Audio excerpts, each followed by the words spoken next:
one amount of fly to them with the film crew. He was able to find the guy who convinced Kanye West that skirts were mad gay. Yeah, so like he's obviously either got a lot of connections or a lot of money, but one usually comes with the other, you know. Yeah, well, see, that said though, Bran, I feel like that's one of the things that like I would like to critique this documentary on is just assuming He didn't have enough privilege. Yeah, well, no, just assuming the privileges of folk, like assuming that, for example, that like all cavemen and all white primitives just got cold one day and started thinking fucking pussy was better than pussy. No, they were fucking to survive.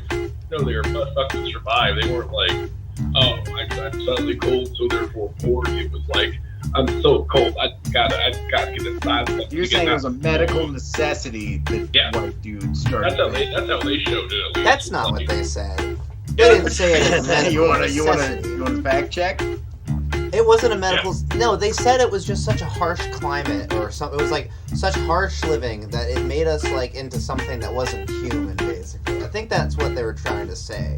I don't think it was like we were keeping each other warm. It's such an interesting perspective. It's that if that's where it's coming from, that literally snow and being cold is unnatural and of the devil. In which case, honestly, this is a very pro global warming movie. We should start fucking burning shit, dude. Well, no, then we'll get out the gate, right? You don't know about the racial discrimination in climate change, do you? In climate migration. Right. Look at you showing your privilege on stream, loud and proud. Wait. When you get your privilege, when you get your climate privilege checked, do you have to like take off a piece of clothing? Is it like strip poker? Make it so you understand how well the climate is affecting them. Yeah, if you're hot, you gotta put something else on. But if you're cold, you gotta take something off. So it's really like oh, you mentioned burning coal in the third world. Take your shirt off. Did you just assume someone's gender? I think that's the bra coming off. Tits out for the world. Singing tits out for the world. You know, I'm about it. I like that. I like that we're being really progressive here. Unlike the incredibly racist, is it racist? It's not I guess racist. it's just a homophobic documentary, I don't think right? gay is a race. Not yet. They haven't been able to figure that out yet. Well, no. Gay is a race. That's literally something that Buckbreaking asserts. Do they? No. Yeah, no, gay is a race, and it's white. Oh, that's true. No. Fucking. That's true. Gay is a race, and it is the white race. The white race is in fact just gay. So Katz, can you just like break this down? Because this was your choice. How did you come to the conclusion of this is a film? Why did you know this existed? Why did you want to talk about it? What do you know about it? Just go in. Yeah, what do you expect us to do with this? As far as like that's a whole different issue. That's B of the question. Listen, give us an A and a B. Yeah, I don't. The hanging part is a really touchy subject with this movie, so I'm just looking at the end of the picture. Oh, that's the touchy subject. I got it. Yeah, I mean, the rest of it is just fucking... I wasn't sure what you guys were going to do with it. I figured I was just loading you like a hand grenade, and it was kind of just your work to figure that out. Like, there wasn't really anything to do with it. But where did it come from? Why? How did you know meme. about this? So this movie was a pretty big meme over the better part of 2021. I guess you wouldn't really know about it, Dwayne, but not based enough. Zero social presence. Huh?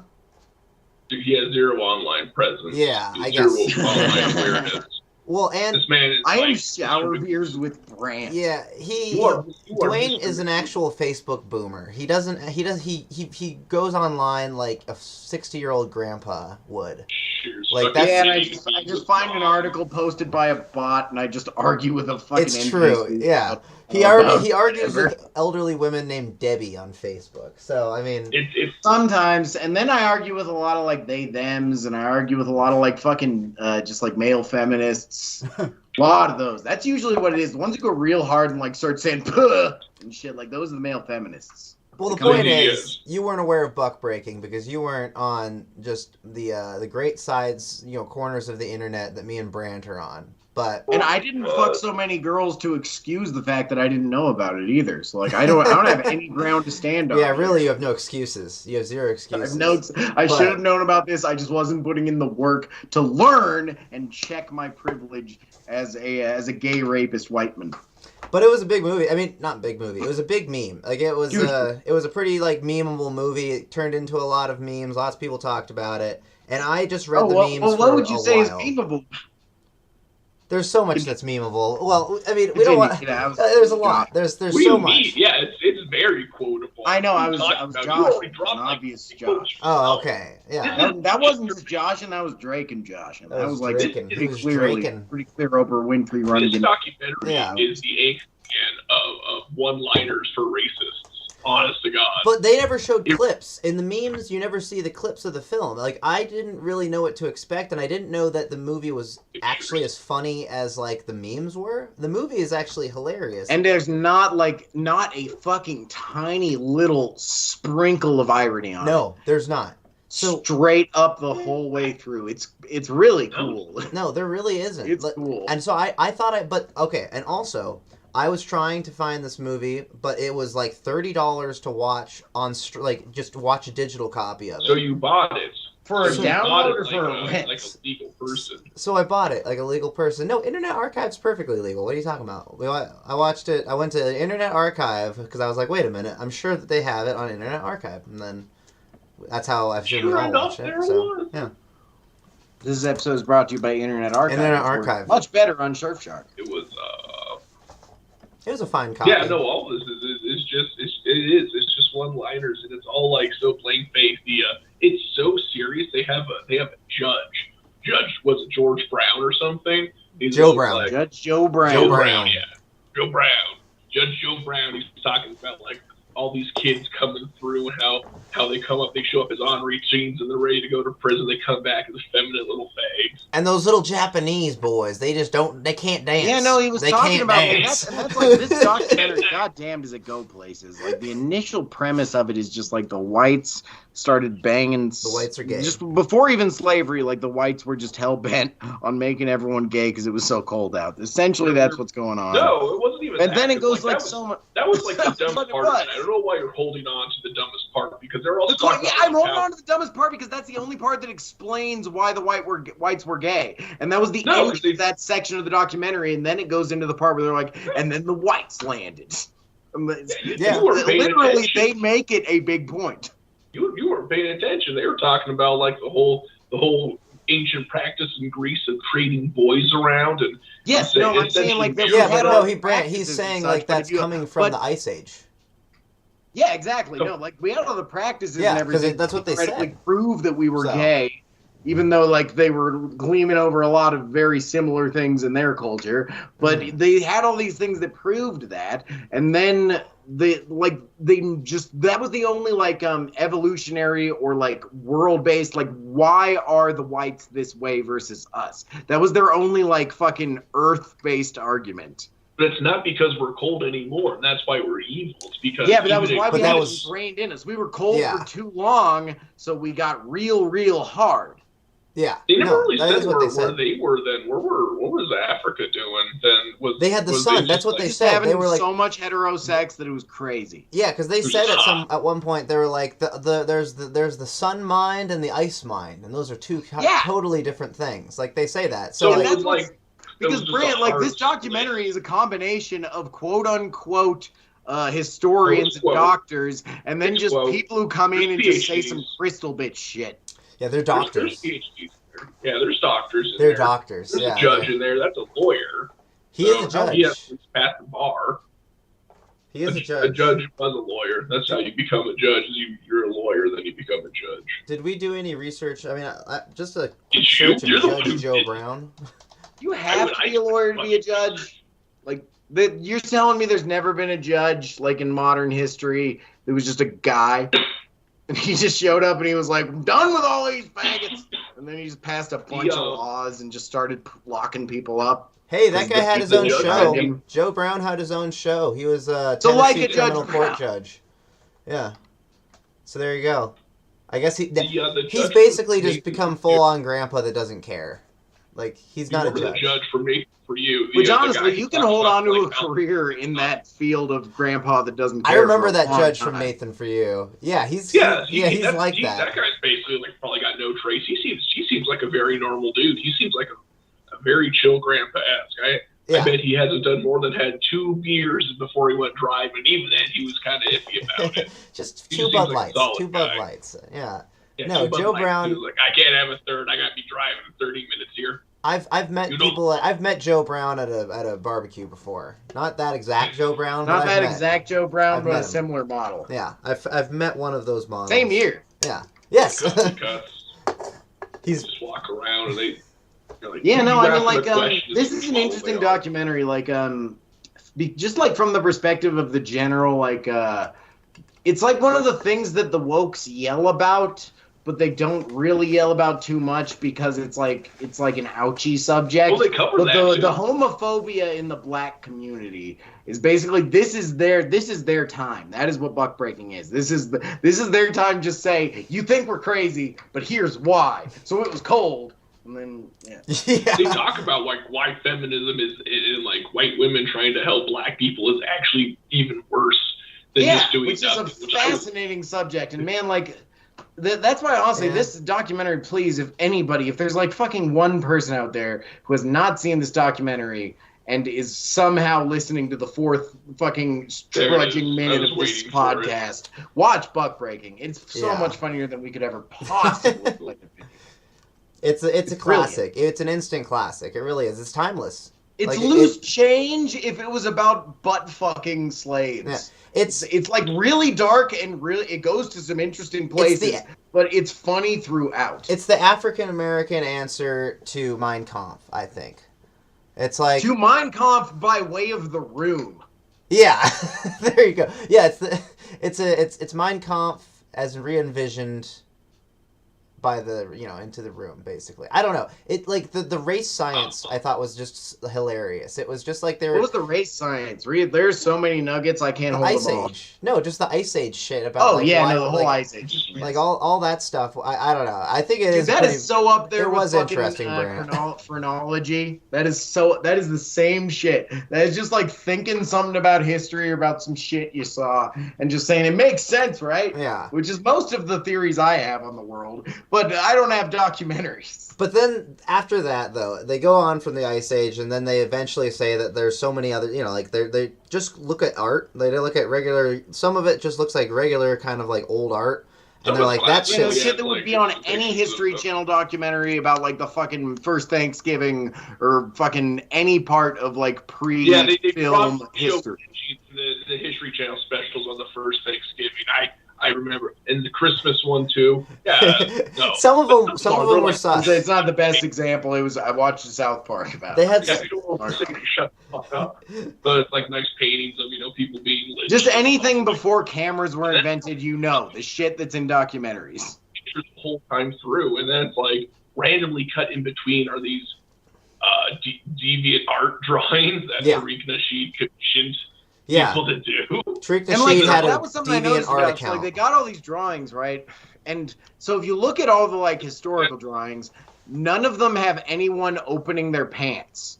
But every single one of the DeviantArt drawings have people with an open fly. And may I remind you, this is before zipper flies were the thing. So it's not even historically accurate. And people are drawing bulges when the flies aren't all the way open. It's obvious. Of all the research to do, you looked up the zipper fact just to make sure. No, I just guessed. I'm pretty sure about it.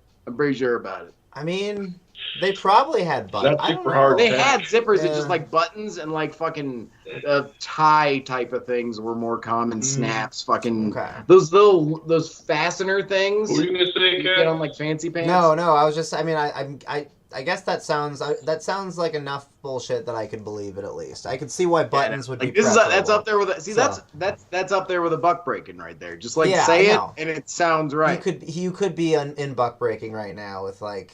How convinced honestly, I feel like I was made to be in buck breaking. I wish you would just come to my house and ask me about these topics, and I'll come up with something. I'll tell you about all the gay thoughts and how I'd like every time I get a gay boner, I just think about how awesome it is to be Aryan. Like whatever you want, Tariq. I am here for you, bro. Are you saying that you were made for buck breaking? You were built for buck breaking?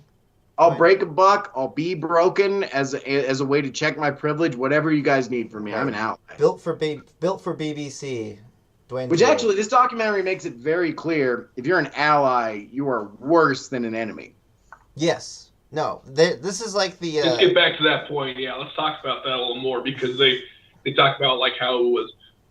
What was it first? Even it was like the only reason like Susan B. Anthony was trying to get black women to also be able to vote was because the black man was going to get it first before women got to vote. And they needed to pad those numbers. Awful. Wasn't Susie B. Anthony? It was like I forget her name. Fucking pest. Her name was like a fucking like patience or pestilence or something. No, they brought up Susan B. Anthony. They brought him all both. I thought I don't know. No, Susan B. Anthony wasn't that the fucking railroad? Right. What? No, wasn't that the Underground Railroad? No, that's Harriet Tubman. That's Harriet Tubman. Susan B. Anthony, what'd she do? Susan B. Anthony's that's the suffrage. She's a women's guy. She's a women's lady. She's the women's suffrage thing. Oh, she was that one. She was the woman that did that. Okay. Yeah, she was that. I mean, she was that one. It was Susan B. Anthony. I'm pretty sure. I get her mixed up with the woman who sat on the bus all the time. But she needed to pad her numbers, so she was that was the entire reason that like women they had the women's the black ladies in the women's suffrage movement was basically that they needed to have they needed to write their names down on a roster. No, it was because Susan B. Anthony was so racist she couldn't stand the thought of black men being able to vote before white women. Her name was. So that's why she got the black women to help out. The woman's name that was in the documentary that they're talking about was Sojourner Truth with the Ain't I a Woman thing.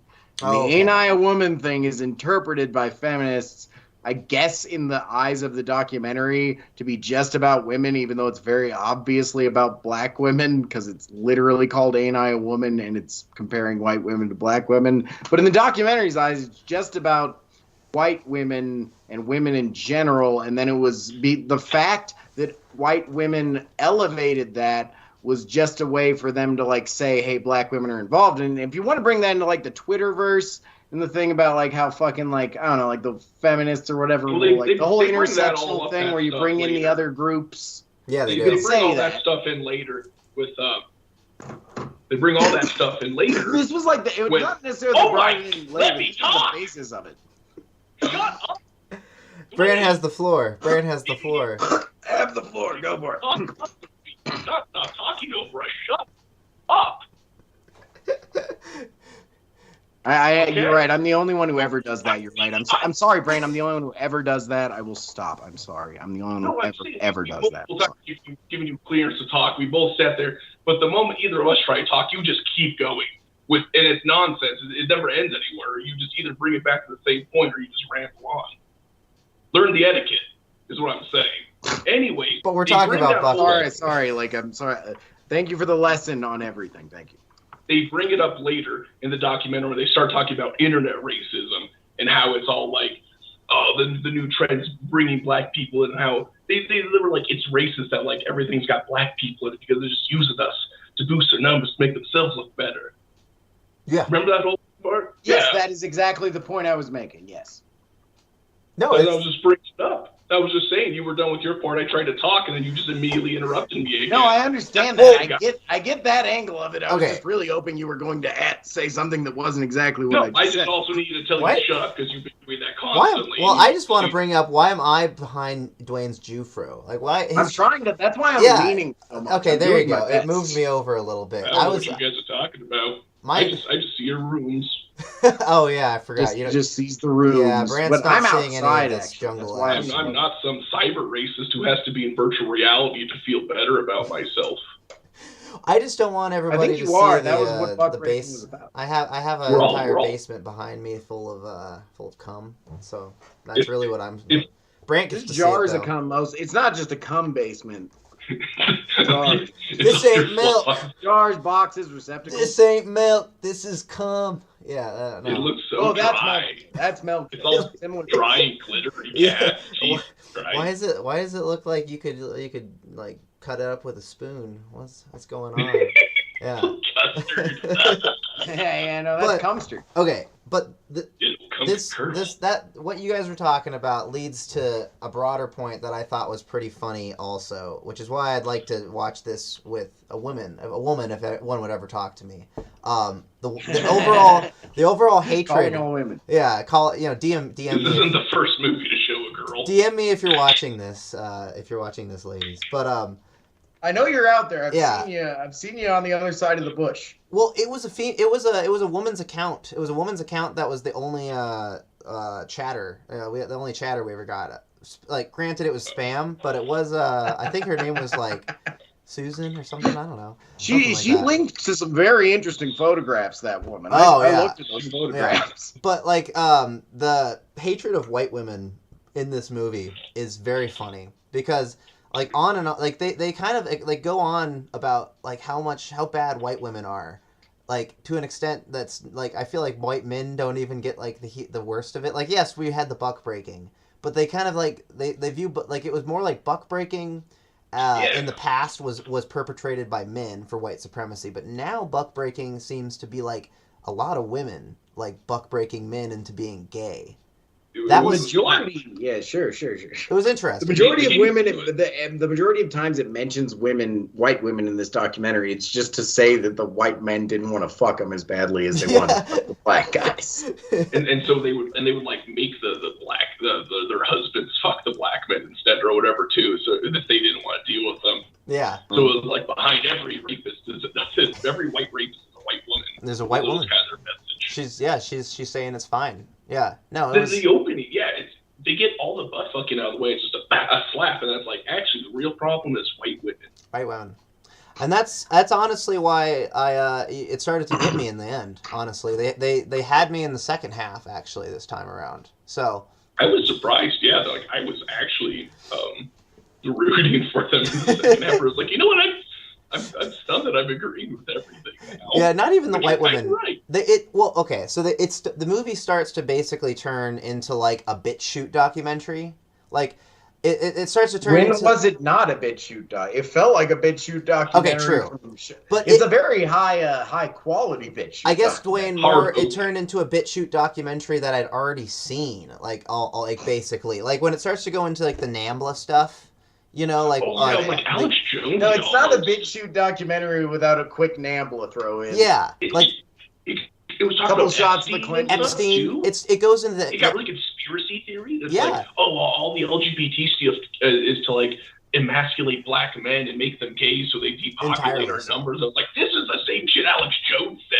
Yeah. It's just so weird that I don't know, like, and that's like, I don't know, just like a whole black supremacy or white supremacy thing. The white supremacists think that the whole gay agenda is to turn the white man into the gays, and the black supremacists think the whole gay agenda is turn the black man into the gays. Because the white man's already gay. See, they need to do the meme. To get the population down, and like the reason, like the whites they're not doing the meme. They're not doing the handshake meme in the movement. They just need to do the predator scene, you know, and just that's what the system truly fears. Coming together and hating the gays together. That's what the movie should. The movie should have been a message of unity. Yeah, no, like as it's a message of division. I feel very otherized by this documentary. Branch, I just want to like cut that like a Gordian knot. You look like you're in pain. Yeah, no, they could have had a message of like a very hopeful message at the end, but instead it basically does get down to where it's like, okay, so why not just like, do you just want to kill us all, or do you want to like move away? It did, like there was like, a couple of minutes before it got to the kill 'em all part where it was like, we just need to empower the black family, which literally, no matter what your agenda or angle or documentary is about, empower whatever family is generally a good message. But then it pivots into but whitey. And it's just like, it makes sure the ending note is, damn, these boys butt broke a lot of us. They're not like, at least they're not like, let's kill them. They are just like, yeah, let's focus on your family, focus on your people. only date black women, only marry black women, don't fuck white women. They're the devil. They're the devil. Like that was like the based perspective of like the 60s, like if you go like or not even like the 60s, like the 90s, like if you watch fucking like Boys in the Hood, that was like the wise old black man's perspective, was we need to build up our community and be with our women and fucking buy at our businesses and all. Same shit. Yeah, no. Everyone in this movie probably loves Boys in the Hood. Like, they probably grew up watching that movie. Probably, dude. Honestly, like, there's nothing in Boys in the Hood that would be against Buckbreaking. Honestly, Buckbreaking is a valid sequel. For Sunday. Yeah. See, the thing about Buckbreaking that was funny was, like, most of these people seemed like they'd be really fun to drink with, but, like, we could never drink with them unless it was, like, I mean... You could, but also it'd be like, I don't want, like, when you think that every white person's a gay rapist, then I feel like there's going to be like a disconnect there. But you're gonna be scared to leave me alone with your drink, and it's like, nah, I'm not like that. But then we were talking about this when we were watching it, though. How many does everybody have the exact same opinion that's being presented in this movie as like Tariq Nasheed? Like, because it seems to be, it's a very narrow viewpoint. I like to think of it that if you got them all in the same room, they would just be like, fuck yes, anytime anybody spoke. It seems like it. No, I think they would argue.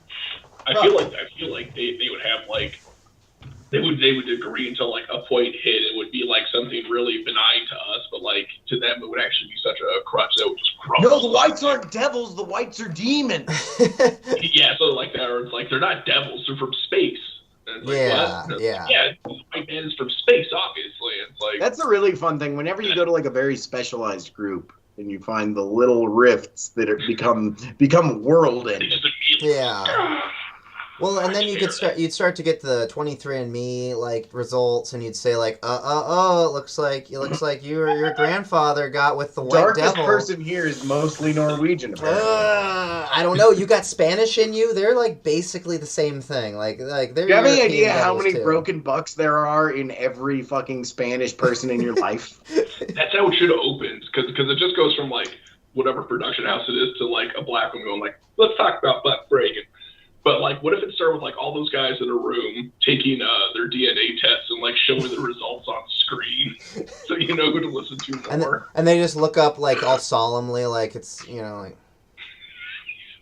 like here's and every time other name it comes up, like, 96%. Yeah. Yeah, no, honestly, that would actually be a really fun, like, reality to go towards in the future, especially as Oscars become the hashtag so black. Like, just to make it so like the credits have to have like your percentage of Africanity, Africanus in your, like, so like it's like it says Martin Scorsese 0.01% film, and then it goes down and down and down, and then like the higher percentage you are, you start to get higher rights with the unions. It works out. How about on the credits? How about we no longer have black, like a black background for credits. We actually have red, and white people have white font, black people have black font, and then mixed people have a gray font.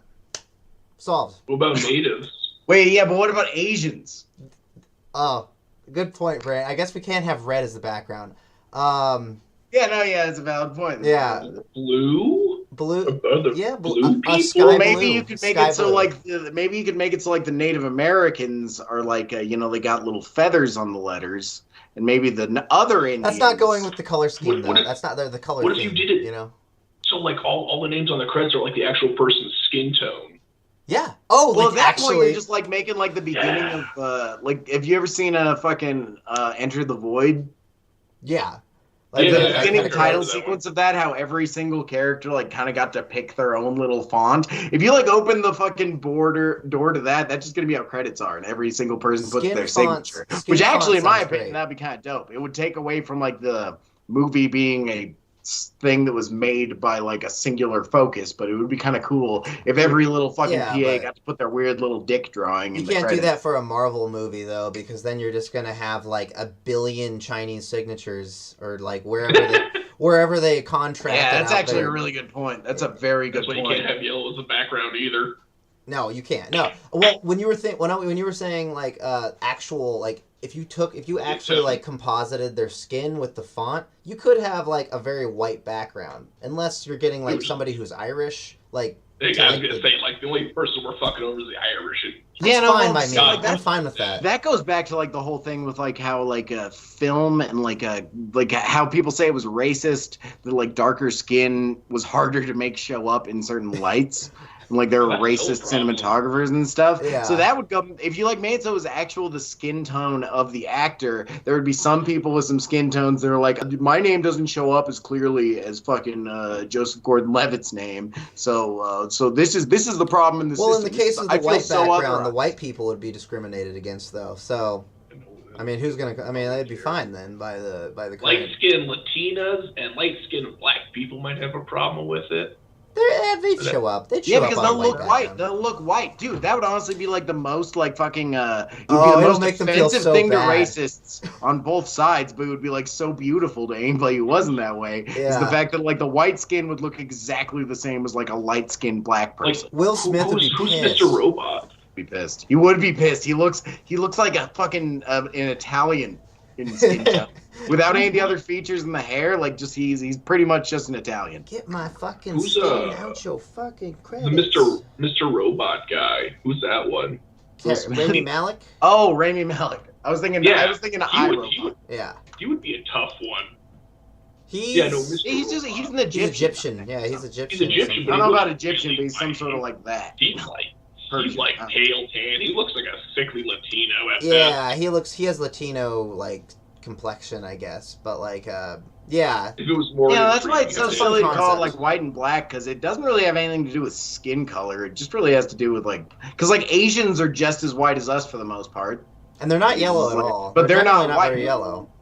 People say they're yellow, but they look like some of them are pale. Some of them sometimes are whiter they than us. Like Han Chinese are like whiter than us. Yeah, no. Sometimes they're way more white than us too. Yeah, I've never really seen it. Yeah. Fucking porcelain white. We're like pink. Yeah, we're like kind of like a gooey white.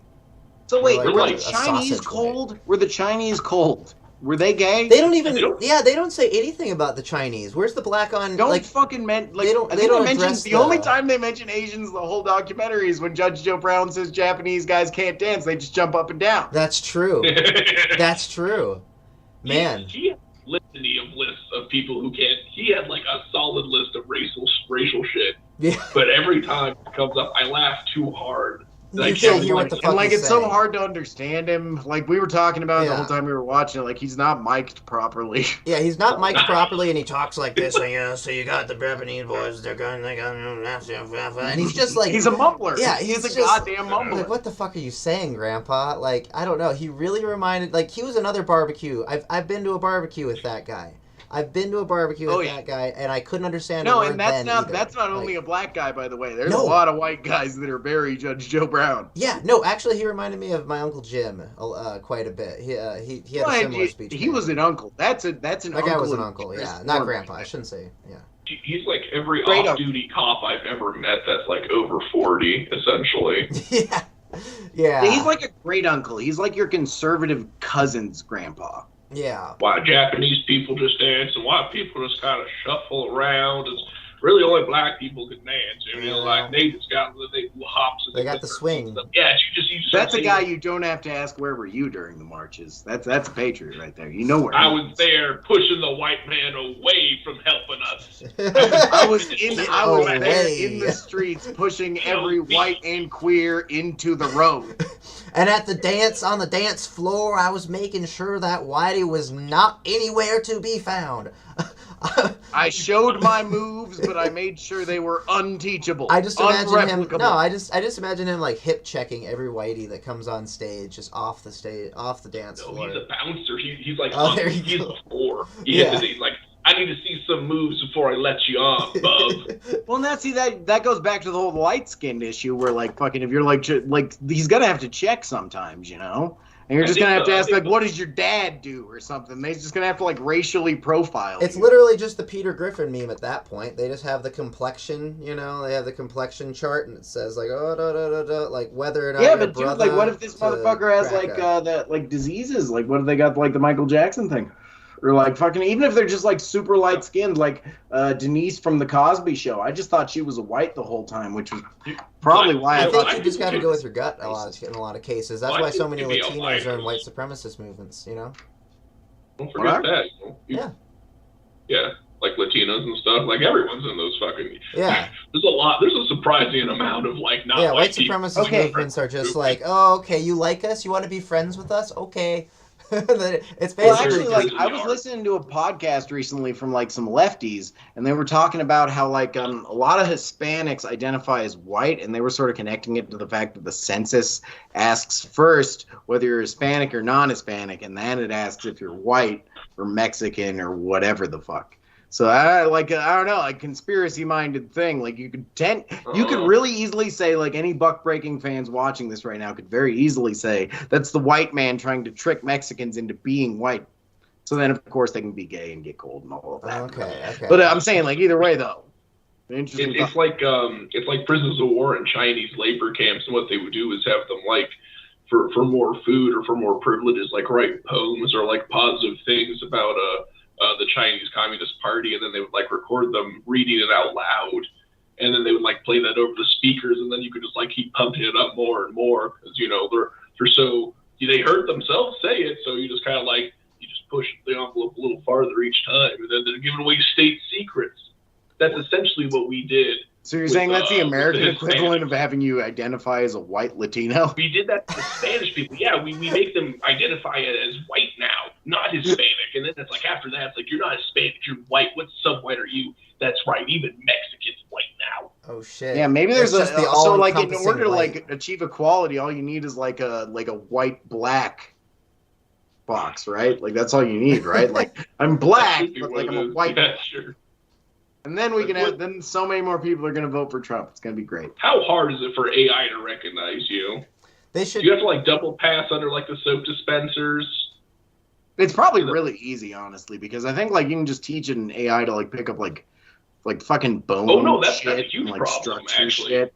It's like AI has a really hard time picking up black skin tones.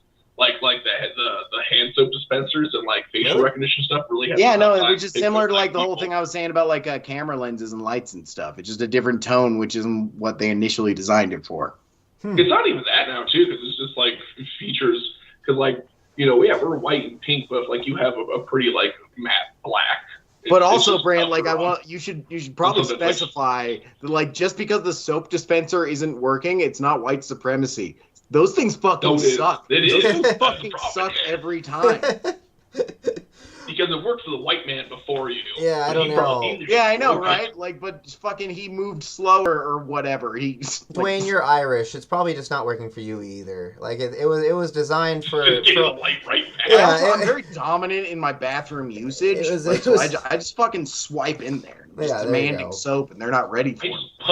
I punch the dispenser. I need 2 more ounces of water. I need 2 more ounces. See, that's why you actually just have to you have to wander out of the bathroom and then ask everybody for their hand sanitizer, because everybody has hand sanitizer nowadays. So that's what I do.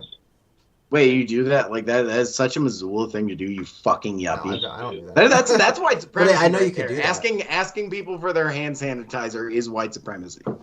That dries out black people's hands. Yeah, the guy. That's like naming someone Kyler. Yeah, you've been on Kyler this whole day, like just Kyler. No, it was just earlier I saw someone named Kyler, and I was like, "Good Lord, why?" There's worse names, but yeah, Kyler's not. Kyle and Tyler. It's such an easy joke. It's a dumb name. It's a dumb name, man. Kyler what if, like, is white supremacy. What if one of them's an absorbed? Like, what if it's the twins? That's like one of them's an absorbed fetus. So technically, it's both Kevin and Tyler. What if Tyler ate Kyle?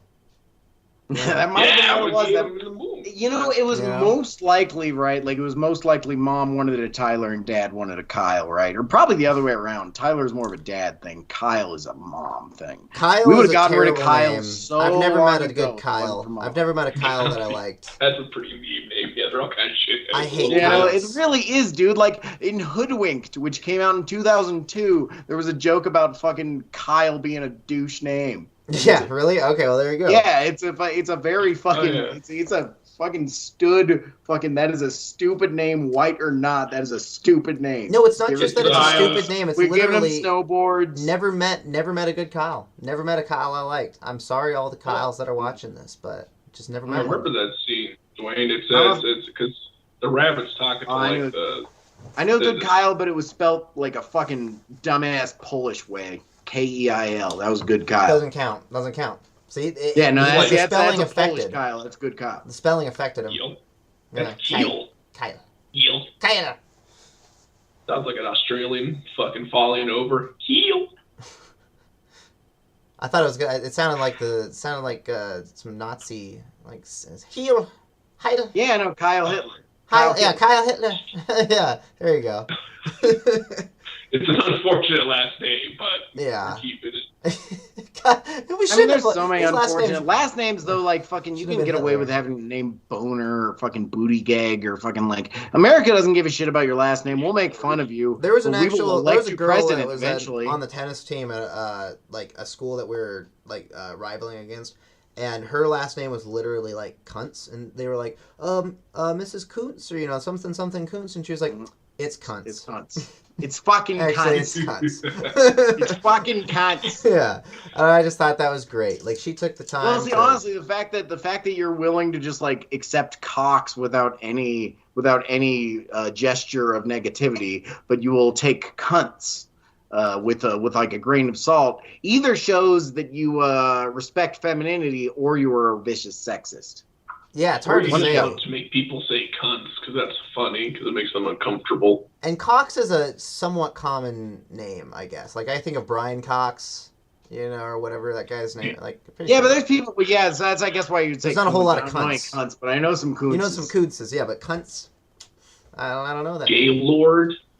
Yeah, but that one's just weird. That one is weird. Gaylord's gone now. People don't name like kids like Gay or Gaylord anymore. Oh, Gaylord. Which is weird because it's like the exact opposite of what you would think would happen as soon as like we got chill with it, That's true. You'd think that all the is Pete Buttigieg's name is child Gaylord, honestly. Yeah, this is my son Gay and this is my daughter Rights. And this is my other daughter Suffragette. Yeah. And I just adopted 3 Africans. That's Black Lives Matter. There you go. Yeah, that would be great.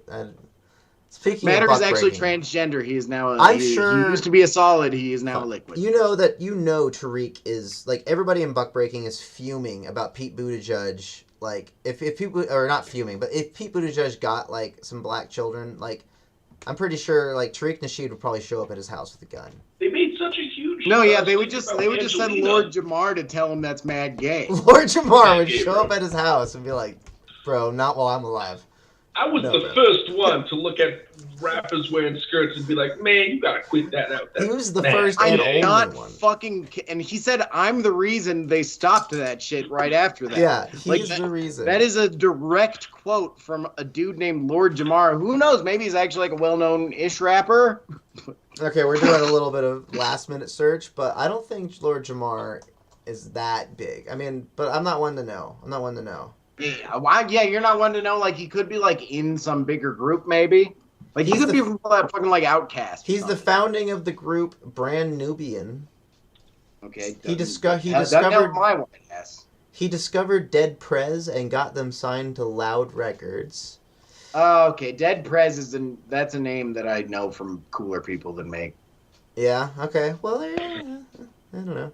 So he's like, all right, so he's got cred. It's just like he probably doesn't have I single-handedly stopped Kanye West from wearing a skirt cred. Jamar garnered controversy after releasing a diss track at Kanye West titled "Lift Up Your Skirt" and stated that gay has no place in hip-hop, which led him to being characterized by some in the media as homophobic.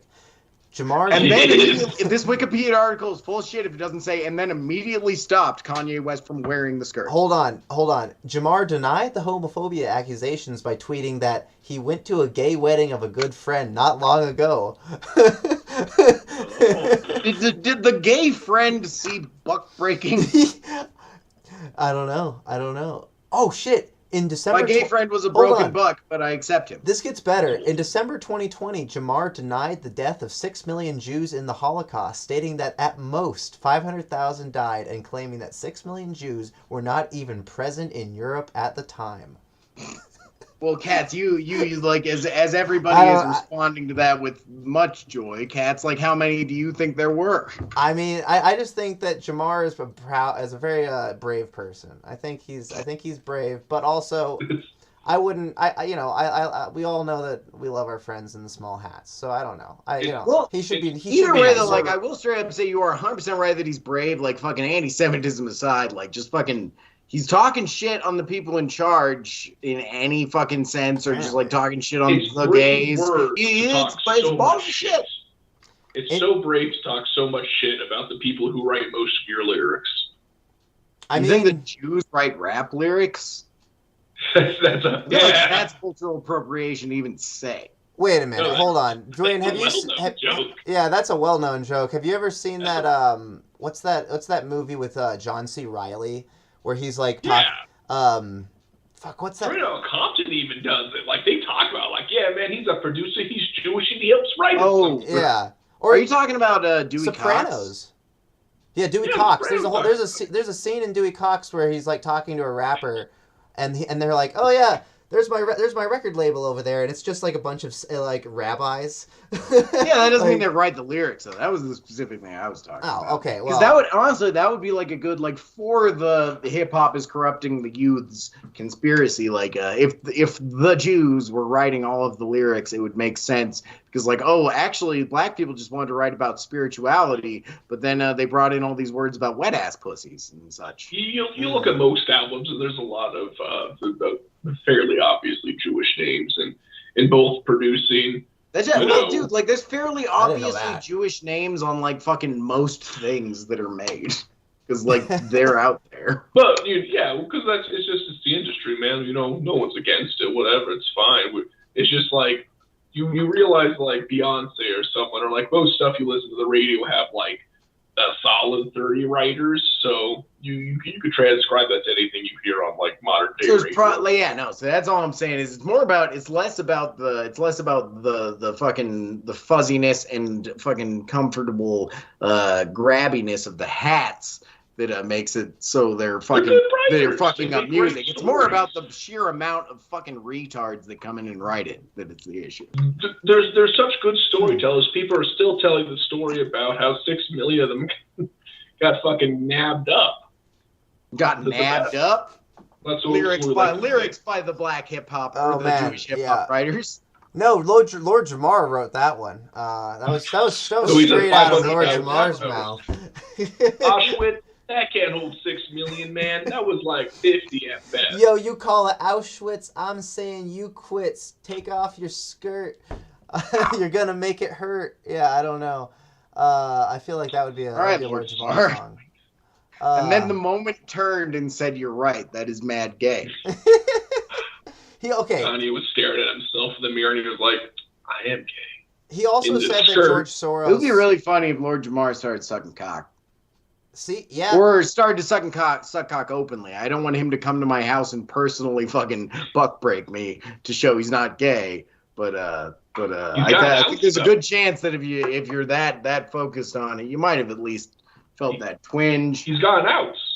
This whole documentary is out. It's him. Well, there was also the other guy. Until you get outed, then you become that fucking if he gets outed. Lord Jamar wasn't even the one that we were worried about. It was the other guy with like the real tight haircut that was just like, I'm not gay.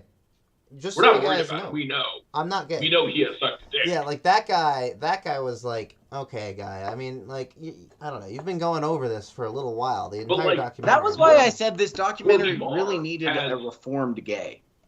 Lord Jamar has like the whole thing. If he ended up being like coming out, or someone found him out that he was gay, it's like, well, of course I was sucking a dude's dick. It was a white guy's dick. Don't you get? We've been programmed. He would flip it around right away. He's buck broken. No, exactly. Yeah, exactly. Yeah. It just becomes part of the narrative. No, I just know there's a bunch of fucking anti-buck breaking dudes out there who have done gay sex, but they've been converted. That would have been very helpful to the documentary. But Tariq Nasheed was like, I ain't gonna touch his hand. I've listened to DMX. Touch that man's asshole. That's gay as hell, nigga. No, you don't even want to touch his hand. DMX said, like even if you something positive, I ain't touching your hand. Yeah, that's right.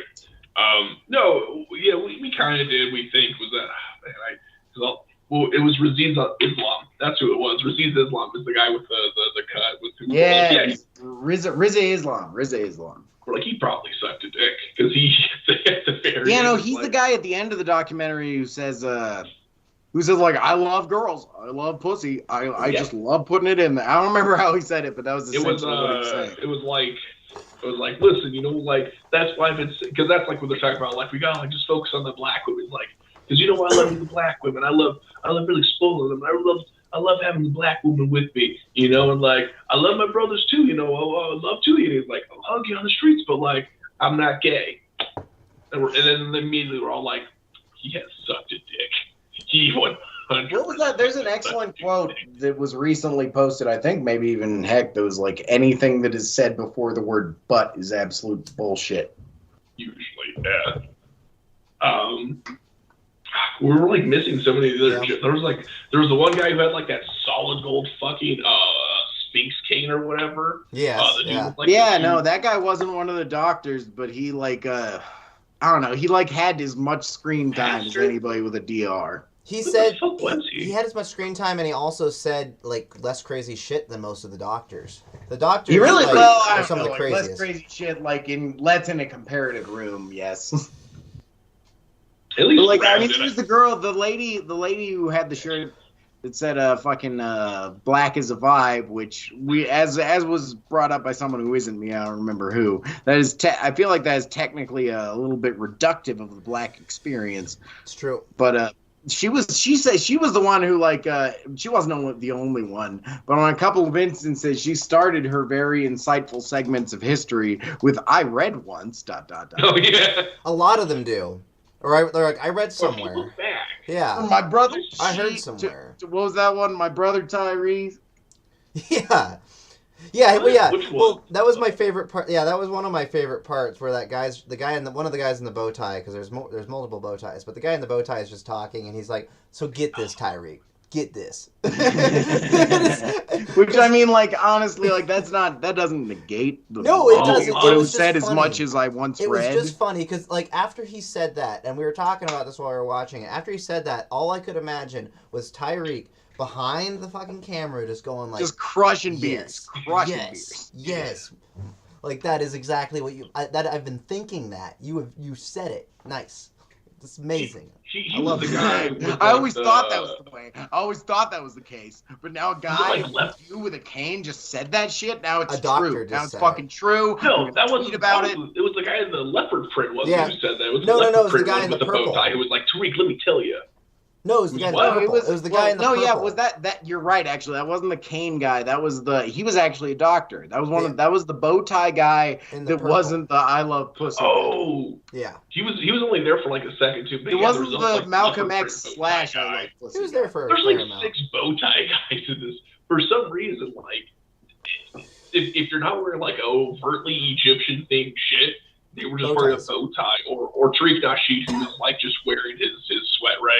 His sweat, yeah. He was wearing just a white shirt and a sweat. Tariq Nasheed is doing this in a public park, and there's some B-roll of like some kids running around. So my headcanon is that he just like filmed some kids at this park until they ran away, and they just started screaming in the park in front of the porta potty about buck breaking. It looks like he's on a property. He looks like he's on a plantation property. Is what I thought. Really? I thought it looked like he was sitting in front of the porta potty at a park. Really? No. It looks fucking entirely like that to me. But Brad, with like the hanging trees in the background and like the build, and they did like an establishing shot like for the first part of it, or like it was a transition to kind of like give you. It might have been a public park, honestly. It could have just been That was public probably land, more likely because like. He was sweating though. He was hot. He was. The whole time. He never left. Yeah, that that rag never left his hand. Never. So left actually, his no. fucking I hand. like the likely explanation probably was he wasn't at a park because there's that one scene that he like goes to the fucking random house where like a slave girl once jumped out a window, In and Florida, it adds nothing right? to the buck breaking plot, adds nothing to the overall theme. But he just goes to this house, and there's a couple interviews of him standing outside of this house. It was probably a very reasonably priced bed and breakfast. Buck breaking. What state was that in again? Was that one of the South ones? So that's what I'm No, saying. I is, know like, it was he one of the probably South wasn't ones. filming at a park for his main interview. Was my whole point because like he clearly showed that he is willing to spend way too much time on pointing out the fact that he is at a historical They location. had enough Only the budget. one time. Speaking of like odd privileges, like there was enough budget for these guys to do a good bit of traveling. I'd say. Was there? To be honest. Why do you say there was Yeah, enough there was budget? definitely there was a lot of settings, a lot of places they went, and like a lot of The fact that you think there was When enough did they budget think- shows when that did you they go truly don't places? understand how much we were more talking things about cost. like for everyone was black in a people. fucking different spot. If they weren't like in some just white, black, or like white basic like modern. Yeah, but they were all action. inside besides Tyreek. Tyreek, and well, they were like in different places too, like different cuts. Like a couple of them were like in like some weird fucking like box office thing. That was the purple guy. He was like just in a strange room that didn't make sense. Someone was like on a high rise. That doesn't mean they have budget, See though. them on That doesn't side, mean they and have look budget, out the Brant. window. That doesn't mean they have budget though. Like that doesn't. They have enough to move stuff around and enough know-how. That's but just to put because some people guys live in in- different places. You People live in live in too. other places. People do live in different places. When you're making a documentary, you're generally traveling to those people, so you have to work with Yes. like the locations. Yeah, because that you they're don't at. have to work as much about moving the set. You can just go. That doesn't mean they have a budget though. They were remember when he was crediting the actual stock footage sites that he used? That doesn't like that's Yeah, a budget. because half of the fucking movie was Getty Images. Yeah, like they Yeah, didn't they have a had budget. to. No, all the money went to traveling. Obviously, is what I'm saying. Okay, yeah. So I going- just And Going out- partying. going getting out and the people there. shooting, and then Tyreek's just Probably, like yeah. sweat rags. okay. See, I just want to point Yeah, that out yeah, at the yeah. moment. Like, we can talk about the sweat rag, but I just think it's funny. His name is Tariq, but I like that. Like, just because we started saying Tyreek, I just hope his name gets blacker as we go. Like, by the end, I hope it's Tyreekwa, at least. Tyreek Nasheed. Yeah, I don't know. Tyreekwa Nashido, and then You were fucking like missing- Muhammad Esquire or I something. just like Tyreek. It rolls off the tongue better. We were missing the dudes in this documentary, the guys who were like, my name is Ungata Udala. It means king of everything I see. And it's like we were missing guys like that with like the fucking round hat. Like Could the you whole venture fucking- to say? Would you Well, it's venture to because you say that can't these were find actually people who like? actually have like a spiritual basis to their beliefs that are What are you fucking saying, 100% down on the idea that it was just because white people were cold and they started fucking us that we have this problem. I was just saying. I would What were you venture to saying? say that these black people kind of talk white. Like they were kind of white talking, a little I bit. think That's you true. just- We but didn't I have don't enough. know. We didn't have enough outside of Lord Jamar. We didn't have enough of enough Ebonics. That's true. Allergic. I mean, he talked.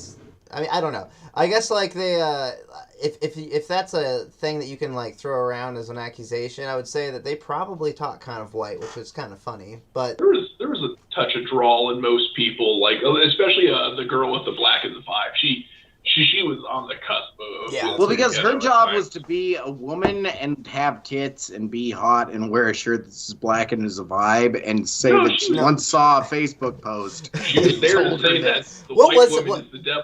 what was that, That was chick her whole even? point. What was She the wasn't a black as doctor. vibe She was chick? one of the people who wasn't a doctor. Yeah, she That did was not the seem guy like who- she did. Literally, her something. qualification should have been Tyreek's smash piece. What happened to the girl in the beginning? The one who was She the was one in who it a starts little off as bit. just- She was in it a little bit, but she's not in it that much. She comes You in really every is once in a nice and while. open on her that you feel like it'd be Tariq being like, "This is we're going to talk about," but it just starts like, "Let's talk about." But It's an odd opening. It's a really weird opening. Like it's just like okay, so you're just sudden. gonna open on just a cut, like just like boop, you know, like okay, that's how you open it. But let's talk about buck breaking. And It's then like, just okay. And then fucking the right crack. into hard fucking cuts of some interviews. Right into it. Yeah, and then it's just a And then- mashup. It's just a big mashup of what you can expect to see throughout the film, and it gets you amped. It gets you really Well, and hyped. on that subject, let's talk about the music in this movie. Like, because there's so many, like, because they'll, like, cut to, like, after, like, they just have a bunch of people go off on whatever side of history, they'll just, like, say, and then the civil rights movement happened. They'll play, like, the funkiest fucking jazz music, and they'll say, and whites were still buck breaking in this era, and then they'll keep going. But it's just like they got the fucking and then they have horror movie. They have like horror movie cues, like when they have like snap zooms on. But not every time you'd think there'd be a horror movie. Yeah, it's just old painting. It's old European paintings or something, and it'd be like, bang, ba-bum. And it's not even like that, that of a painting. I don't know. Like the horror movie stuff. It's so much funnier though when it's not the older European paintings and it's the. It's like when they were talking about like the one black guy who got in bed with the gal and she attacked him. It's like they were calling him a rapist, but you gotta know at the time. But the whole time you have like doo-doo, doo-doo, doo-doo. Or like the black man twerking that comes in like 3 different times and they have like ominous music playing underneath of it. Killing it. Because they had a black girl twerk after him and she was nothing to compare to. He was throwing them cakes around. He really was. Yeah. Yeah, no, there was funny. like a part, and then they also show a white girl twerking, and she has the flattest ass in the world, I'm pretty sure. Well, all right, so I want to at least state the fact that I'm not sure that was a white girl that was twerking in that piece of stock footage. It was a black girl. It looked like a black girl to me, too. It looked like they're this... But that's what they were talking about. It was just because they don't have ass doesn't mean they're black. They're not a black girl. That's what I'm saying. I don't know. Me and Brant were just saying that the black guy had cake. He had a lot. That cake, and then their whole point was like, you look at like what we used to do for like rituals and stuff, and that's like why we dance and like we have all our rhythm and stuff, and it's like, but white culture's watering it down, making it worse. Look at how black people used to dance. Watering it down, and that's what Judge Joe Brown was like. All Japanese people do is hop up and down.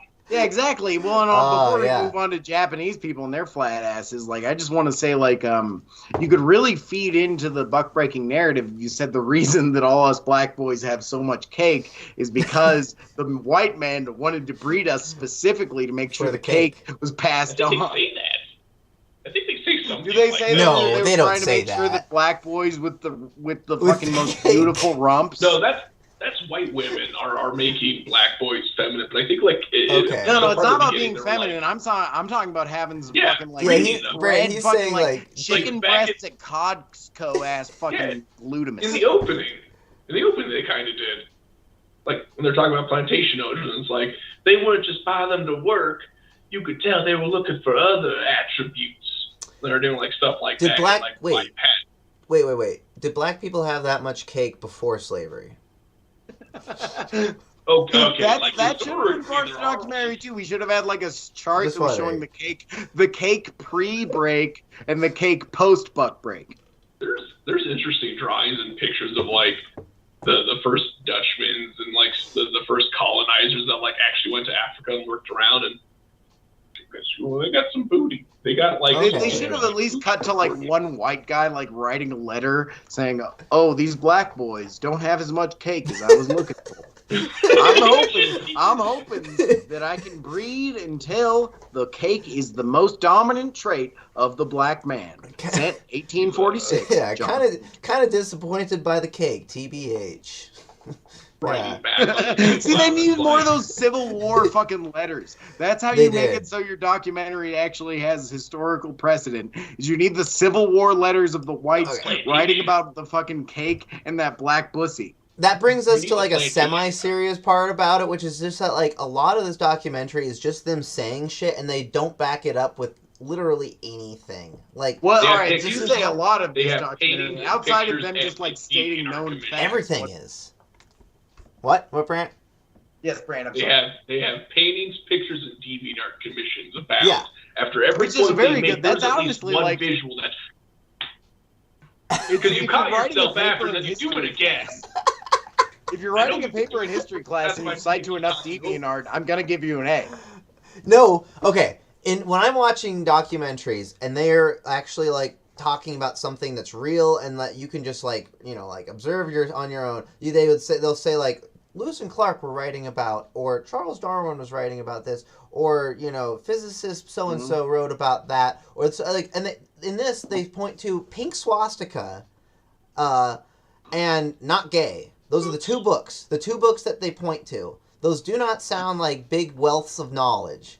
Honestly. At least one of those books is couched with one of the interview people saying, I read this book once. It's a great book. Yeah, that's how he introduces the book. No, okay. you don't even say that. It's like, I think I read a book. I think it was called... Yeah, exactly. I think it was called this, I'm not sure. Yeah. I think it was called Pink Swastika, about gay Hitler Youth. The gay Hitler Youth agenda. Yeah. Or the gay agenda to get the Hitler Youth. And honestly, there's like I love just occasionally find those great stock footage Hitler pictures of him standing in front of a bunch of boys that like don't understand that you're supposed to do this yet. There's a lot of this.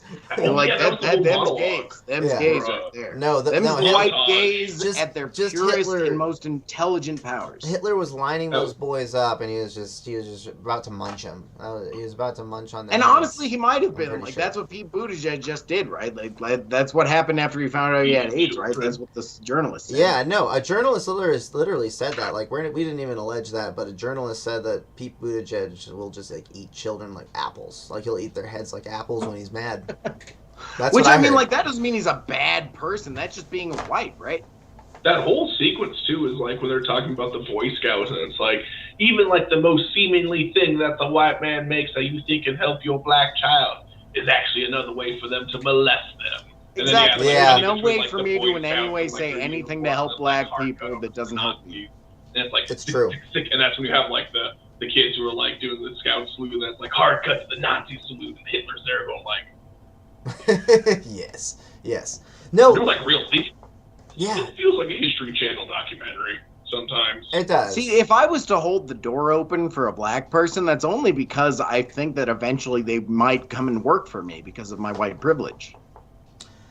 I don't think that's the only reason I do it. I don't think any of the people in Buckbreaking would want to work for you. I'm just gonna go out on a limb. That's very good. Sure. Well, not I don't think they'd want to talk to us. I'm saying I'm trying to go with the non-woke blacks that don't realize I'm trying to make them gay. I don't think you could. I don't think you could fuck a black man into submission. Honestly, Dwayne. I don't think you could make a black man gay. You're not enticing enough. Dwayne's not their type. I wouldn't have been a buck breaker.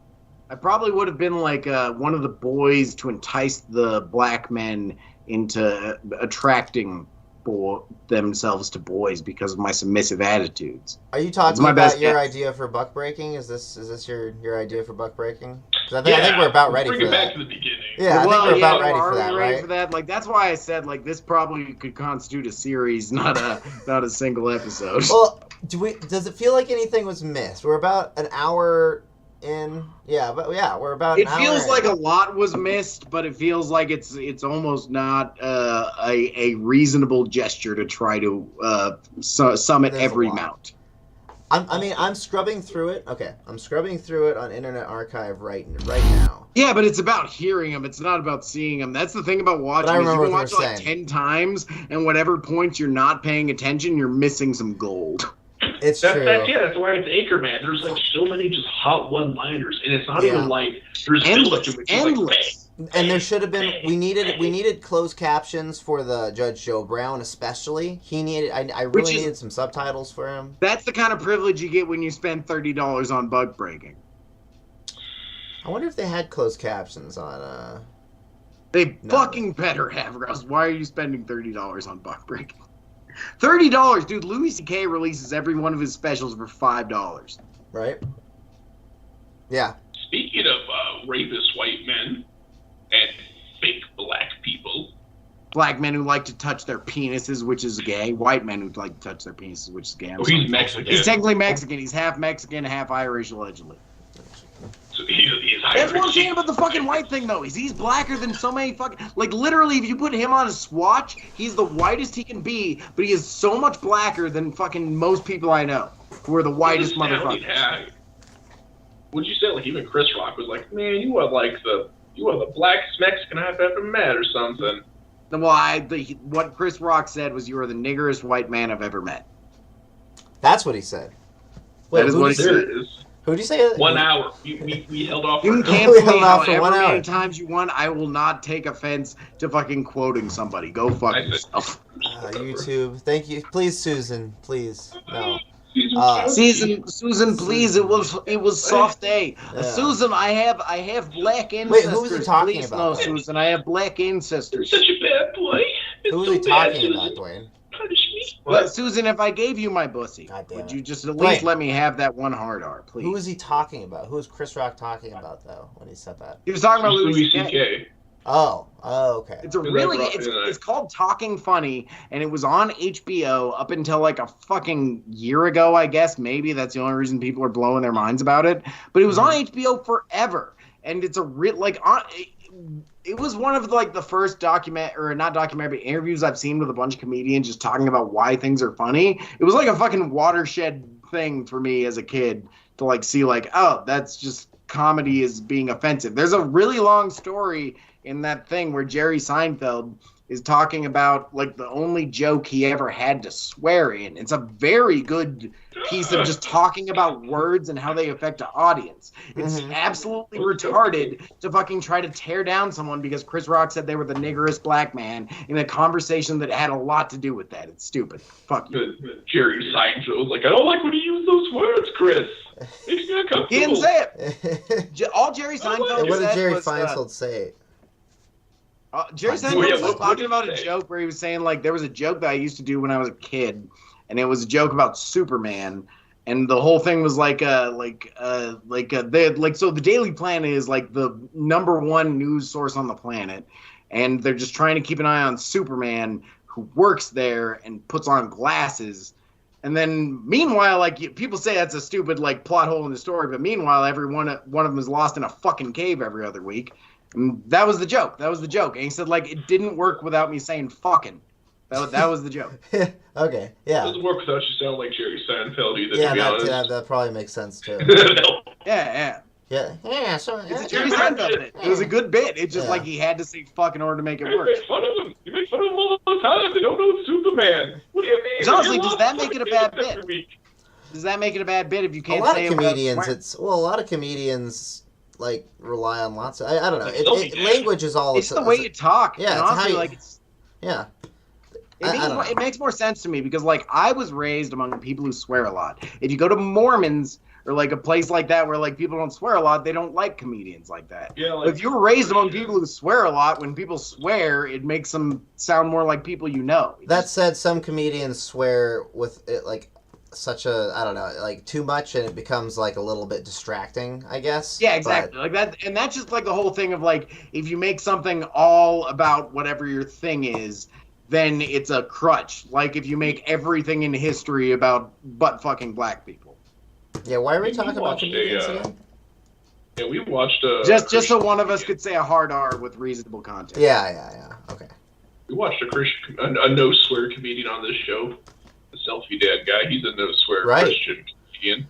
What is Selfie Dad? Like well, no, Selfie Dad had a white wife. He's black.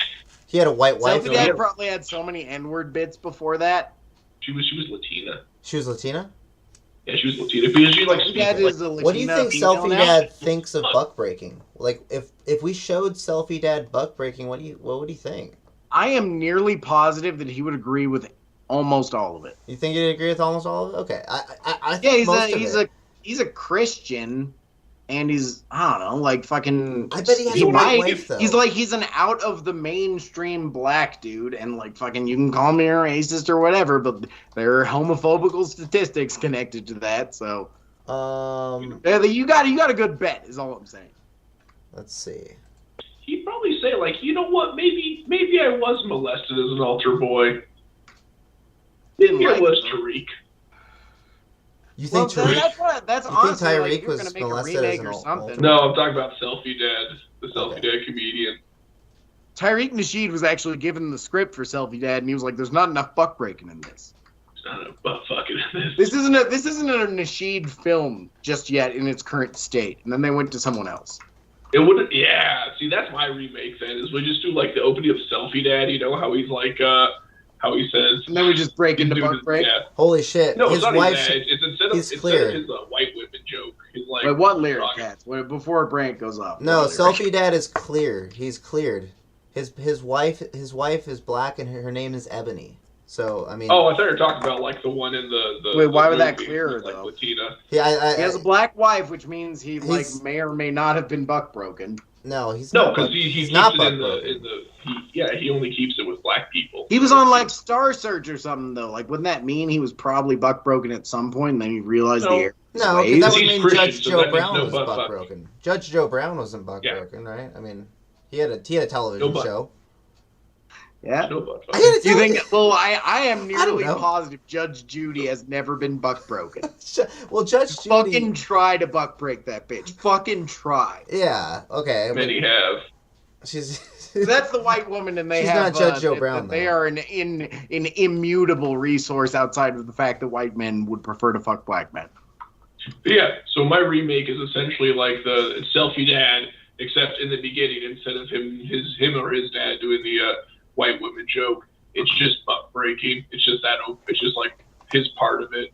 Put him in there somewhere. It'll be like, there's a lot of butt breaking. That's why I go to Christian comedy. There's only fuck white kids. Leave the black But like you could go to him at the editing workshop, and then like the fucking flowers Yeah, lady like, buck right. breaks him. Instead of doing Rosie's show, Wait. instead of Rosie's show, he's editing butt breaking for Tariq. Brant. And instead of the Oh, annoying yeah, IT guy, yeah, it's yeah. Tariq. Okay, Brant. Tariq No, helping Tyrese Nasheed just takes over the part of the priest. I like And that. it's just like, man, you're getting buck broken. Yeah, yeah. Man, my Not a priest, asshole it's isn't a that pastor. broken. Like you don't understand. Pastor. He's the pastor friend, the IT pastor friend. I think I'd like it Pastor. even more if we kind of just like pivoted a little bit and got buck breaking on a tablet, and then you went and found Selfie Dad, and we videotaped you showing him buck breaking. Or we just put Tyrese Nasheed into buck breaking. And then we- Or no, into and then we Selfie call it Dad as the Selfie main Dad 2. character. And the videos he's making are just him talking about, instead of silly jokes, he's just talking about the white man has been, and then he just keeps going. Selfie Dad's still System an of actor, white right? supremacy. Yeah, Michael Jr. Ben Marcus. That means we could probably hire him for like an hour or something. No, We his could name pay him is. to Yeah. sit and watch not Selfie Dad, butt breaking with us. Oh, he probably. Wait, he's probably. I mean, he's not. He can't be that well known. He was just in Selfie Dad. That doesn't mean you can't buy him. That means it's even probably cheaper to buy him for his time. Can we film you watching buck breaking? And just crying occasionally like Shia LaBeouf. You And I'll don't post it know- on Twitter, and then I'm You not don't, a like, racist. just do right? whatever you want, but we just want to film you watching buck break. We want your first reaction, and then we want to we should upload it as Selfie Honestly, Dad 2. I would pay money for every single famous person's first viewing of buck breaking. Every single one, not like any one of them. Every the guy single like lead Lou star. Albano, I'm down for it. We should just do every single lead star of the past like Bad Circle episodes. They just have- That's actually maybe we should just We make just this all like have a to watch monthly them. series where we just like talk to somebody who knows us about buck breaking Can and you make watch us this watch it. movie? He's But- going to be in Idaho Falls He's gonna be this in, month. Tariq Nasheed is in Idaho Falls no. He'll be in Michael Idaho Jr. Falls on Michael April Jr. 30th. on April 30th. I got a gig on April 30th. May 1st. You can go without me. And you're You talking can about Michael keep, like, Jr., right, Brant? Oh, yeah, Michael Jr., sorry, not Ben Marcus. I only know him from Wait. So Selfie Michael Dad. Jr. is going to be in, wait, who is going to be in? Idaho Falls? Michael Jr. Michael Jr. from Selfie Dad. Selfie Dad. Oh, I thought you were saying Tyreek Nasheed was going to be in that. No, why would I show Tyreek Nasheed fucking buck breaking? I want to show Michael Jr. buck breaking. Yeah, that's his mission. That's the idea. Oh, You're basically No, you should Brant, just I go to want the you to be show, like Frank stand in the Castle. crowd, front row seats with a sign the whole time that says "buck breaking?" and Yeah. then he will ask. I just want to deploy Brant like Frank Castle, except he's not really going to harass them. Really, he's just going to show them buck breaking. Exactly. You guys want to watch a movie? Hey, can you watch? I don't Michael know if you Jr., know that what was a we great show, man. That was a real funny show. You got an hour? Can I show you something real quick? Can I buy you a drink? Maybe. What are you doing after the show, Ben? And then Oh, just you like gonna put hang out him with in your and wife? like You guys ever seen this? You know when movie? people are showing you a video and it's going on for too long, and you realize it's like over 3 minutes, and you're like, oh fuck, this is kind of long. That would be so much better if you went over to Ben Marcus's house and he was just like, "Oh, here's a YouTube video," and he like showed you like a 1 minute video, and then you toss a 1 minute video back, and then he tosses one more at you, and then you just play buck breaking.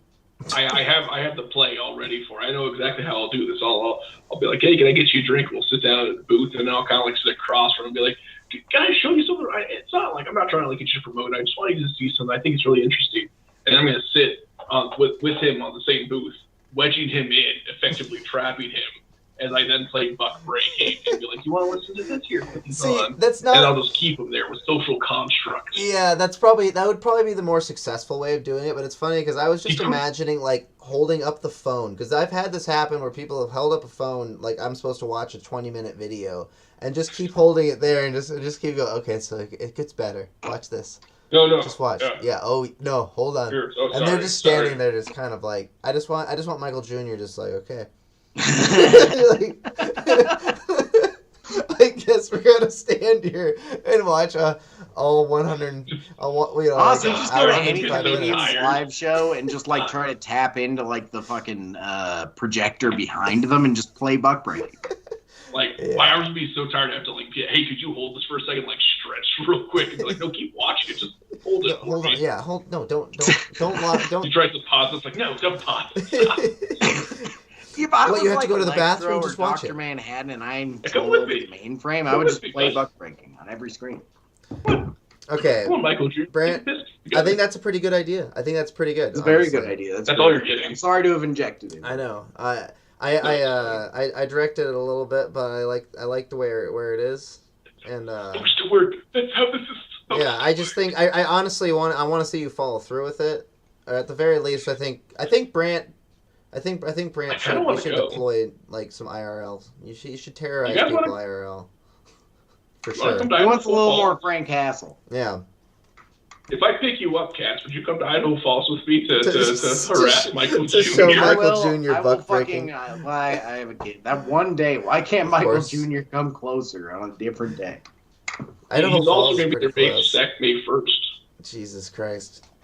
It'll be tough to get him on Brant, like, I'll help That's you. A pretty good one. Pay for a selfie dad shirt at least to help the system go easier. Yeah, because he'll see a selfie dad shirt and he'll be like, "That was my fucking Woodstock." That's what we'll do. Is like I get the shirt signed from like after the show and he's like at the bar or something. Or he probably doesn't drink, so it's like I'll try to like stop him before then. You can't be sure if he doesn't drink. Offer him a water first. See if if he looks at you like you're gay. Then that's when you start pitching. I'm an inspired comedian, man. I've been making movies. We should also get like download a copy of Buck Breaking, put it on DVD, and just be like, man, this is the Bible. Like just like this, this is the new Bible. This is what I think you need to see this, and then just hand him Buck Breaking. Hey, Michael Jr. But seriously, sorry, this is all a prank video. Here's my actual demo reel. Why don't you give it a watch when you get home? He plugs it in, it's just buck breaking. Yeah. What the fuck? Yeah. No, that.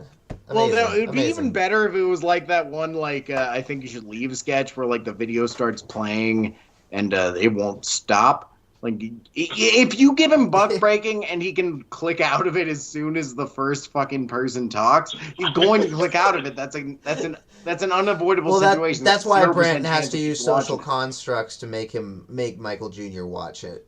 Exactly. Yeah. No. That's why the best move is to be showing each other YouTube videos, and then just be like, "Hey, this is my favorite YouTube video," and then just play buck breaking, and just be like, it's getting better. Don't worry." And then an hour and 30 minutes into it, he'll be your slave. Not your slave. Not your slave. That's not what I meant. Not your slave. That's not what I meant. Physically, don't be racist. Trying to get away. At that point, he'll hate you. Where like the end goal is for Michael Jr. to hate us. At that point, he'll be buck broken. At that point, he'll be anti-buck broken. At that point, it's hard to say. It's hard to say. If you start jerking off halfway through the movie, then maybe you can buck break him. It's about the social cues. You should read them sometime. He'll be buck freed if he watches this movie. That's the point. Pussy. Yeah. His pussy will be restored. He'll be buck. Buck free sounds like a Bruce Springsteen song. What's your idea, Dwayne? So the best I got, honestly, the best I got, and I've said it to you before, but up until like when I went to take a piss break before we started this, I forgot that we were supposed to be making remakes. So because it's buck breaking, it's hard to think about anything else except for all the buck breaking within you. But all right, the best I got is just like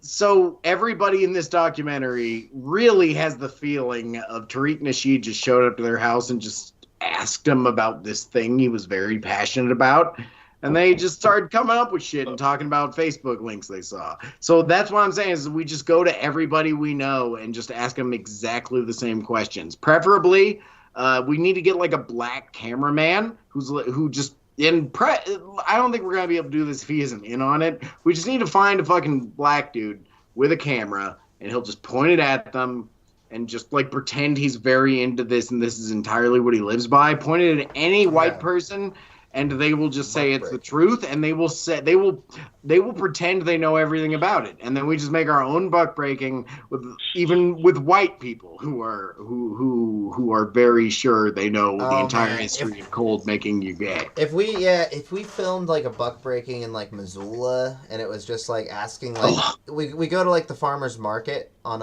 a nice sunny Saturday. Oh my god! And with the black person, that's what I'm saying. Is you just like bring a black person up to any white person who is just guilty as shit, and they will just they'll just spray. They will just spray buck breaking all over you and cry and apologize. And if at the points where they won't talk about it, we'll just explain to them. Well, so you guys were really cold. And then and then we tell them about the slavery, and then and then we tell them about like And if they try to interrupt, I think like all you got to say is like you would interrupt with your Ice Age lizard brain. Yeah, exactly. All we need is our black director friend to just start shaking his head. That's all we need. Yeah, just have him like slow. Like, if anyone like has any opposition, just have him go. Or if he's just like no, or if he just like smiles and leaves the room, he's like, no, that's okay. I just need to go take a smoke break or something. And then he leaves the room, and then I just say to the actress like, okay. And then you go from there. It's so easy. Okay, so you're just talking about a white buck breaking. It doesn't have to be white. We can bring whoever we want into it, but just the buck breaking with people we know. Just buck breaking with whoever we run into. Okay. That's it? Missoula Farmers Market's very white. Honestly, I think it'll be just as good. And like sometimes you might need to specify it if we start getting some interviews and people are just like an Asian in there or something. But that's why I want to have the entire crux of the thing is based on having white guilt just thrown in people's faces, and that's the idea of the documentary is just seeing what people do when they just drown in white guilt and are just begging to just not be called racist. Because we could have like racist pins and not racist pins, and like as soon as like they start saying certain things, we put the racist pin back in the drawer and or the not racist pin back in the drawer and take the racist pin back out. And we're like, no, that's okay. We just want to make sure you get the reward you deserve. Okay. I thought your soup was pretty good. I think you're adding a little too much on it now. I think just having a black. No, I'm like it's not necessarily adding too much. The idea is the same. I'm just saying you can use any social experiment you want, and we will get the funniest footage of all time. And then we can try to get one more interview. So is it at their houses? Is it at an event? What is it? Is it just like people we know go into their houses? At their houses, preferably, because I feel like the people who would say yes are going to have some very interesting "I'm not a racist" things to show us in their house. That would be funny. But that would be funny. That's when we have the white black. I go, but yeah, exactly. No, then we cut to it. Then we cut to the director at the very end of the documentary, and he says, "All of these people butt fucked us. All of these people." We should also have their 23andMe. We should get the 23andMe results of every single person. No, that's an even better idea. We have them sign a thing way before we interview. Then they have to do the. We get their blood test, and then we say like, "This is how white you are." Yeah. Explain all 73% of that real quick. No shame or anything. Just explain it all. So, just explain it. Which one do you think is Tell me you didn't buck break anyone. Tell me no one in your family line buck broke anyone. Which one of those do you think wasn't buck breaking? Which one didn't buck break? Exactly. And honestly, like, even if every single syllable of this is bullshit, which would be nothing like buck breaking, all of that is truth. But even if every single syllable of this was bullshit, it would make a wonderful documentary. What if you get like the white guy who's got like the 40% like South Africa or like We're not even South Africans. There's a lot of white South Africans. Elon's African, hello. But, like, you get the one guy who's like, I'm fucking 40% like Saharan desert black person. It's like... Yeah.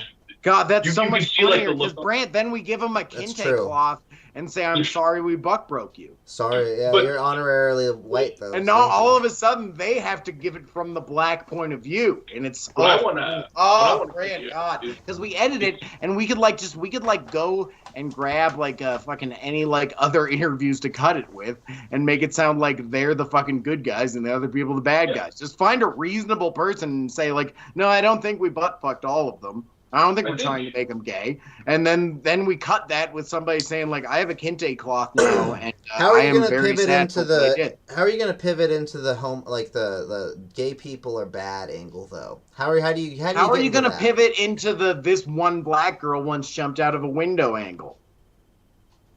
I mean, that most people. That's all I'm saying is you don't need it.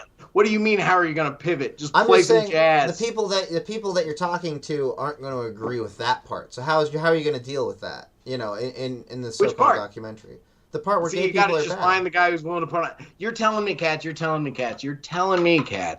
We go to downtown Missoula and we're not going to find one person who is willing to put on a kente cloth to say they're not racist.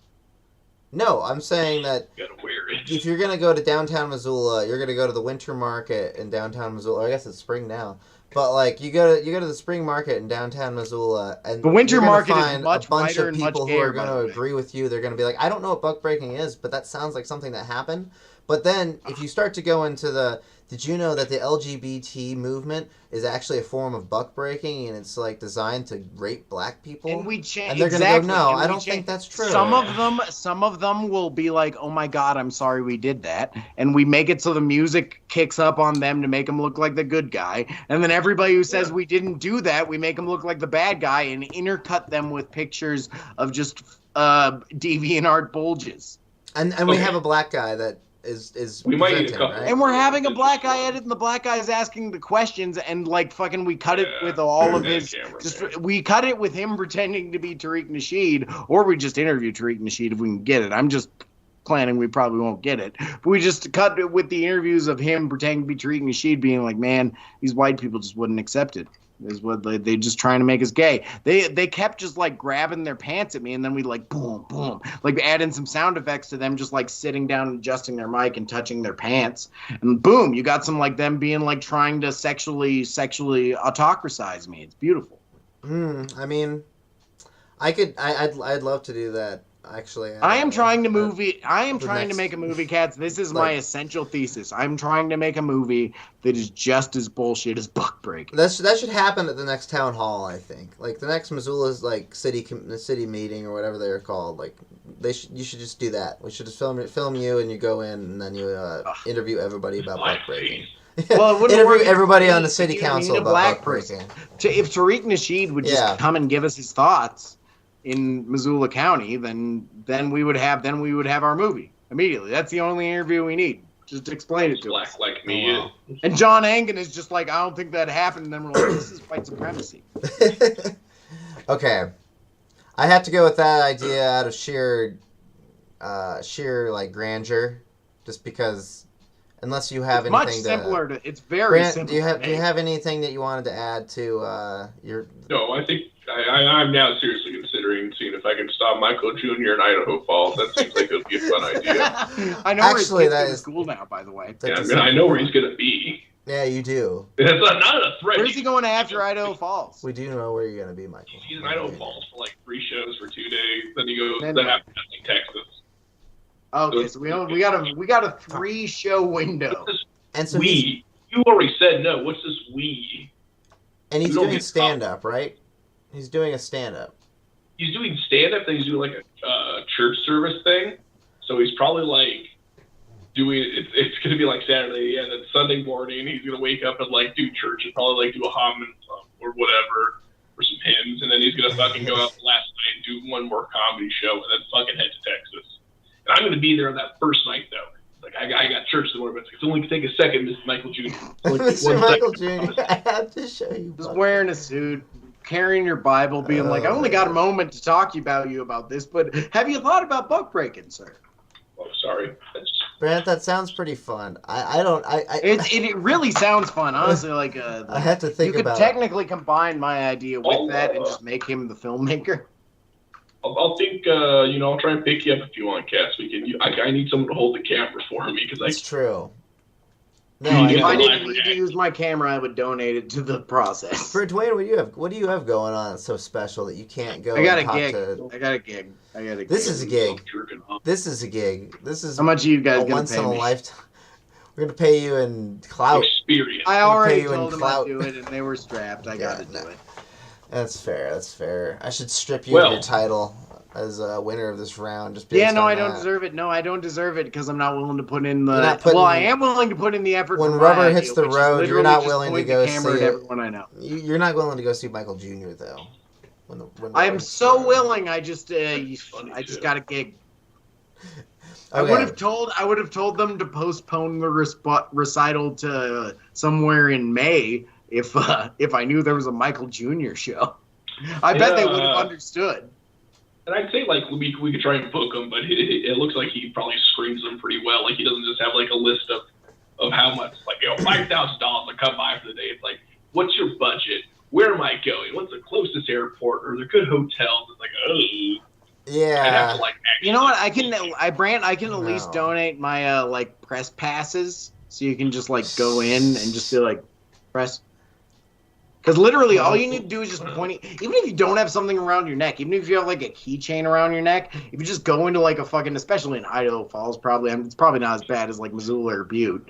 But if you just go in and you just point at your chest and they're stressed out enough, you can get in anywhere. Do you think if we just stressed? I think show stresses people out. If we just mailed Michael Jr. Buck Breaking with a very good letter, a really nice letter just saying, Michael Jr., I really think you should check out this movie. Do you think he would watch it? And if so, how much of the movie do you think he would watch? 20 minutes. Has he ever said anything about the gays? Has he ever said anything about the gays? I think he'd look at his clock and be like, no, wait, 20 minutes already? And then he might keep listening, but after that, He's a Christian, but Selfie Dad was a moderate Christian movie. Does he has he ever said anything about the gays? That's the only way to know whether news tab of Google, I guess. I don't see anything about. You don't see anything about Michael Jr. gay? No. Well, I didn't even type in gay. I just typed in I just have Michael Jr. and then I put in the news. Michael Jr. Selfie Dad gay. Did he have a gay joke?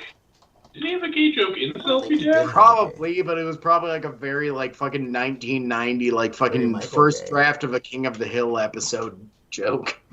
Yeah, very, very, very dad punish. Just almost like a Selfie Dad. I bet he doesn't like the gays that much, but he's probably just the type of pastor where he's just don't stop. See, Katz, if I looked at you and I didn't know anything about you, I'd be like, I bet he loves the gays. I bet he loves the gays. I do love the gays. I love everybody. It's not a gay joke. I bet he's sucking a dick right now. Yeah. He said he has two atheist friends. That's what I'm thinking about. But because the way he said I have two atheist friends made me think they're too gay. He said I have two atheist friends, which basically means they suck dick. What do I say when they sneeze? Yeah. Hey, hope you didn't come on your shoes. Man, based self that's a review for a different episode. Yeah. Based Selfie Dad be a good movie. Pivot. I think we should mail based Selfie Dad is also Jr. just called having a dad that isn't retarded nowadays.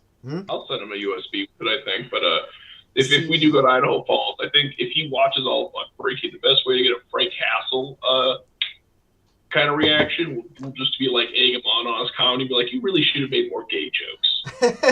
Yeah, but I don't think you're not going to get anywhere with any of this. You need to have a personal connection with him. I bet you could actually get him to watch Selfie Dad. You just have to fucking get him into an awkward thing first. But outside of that, I really don't think you're gonna get him to watch it unless he's fucking.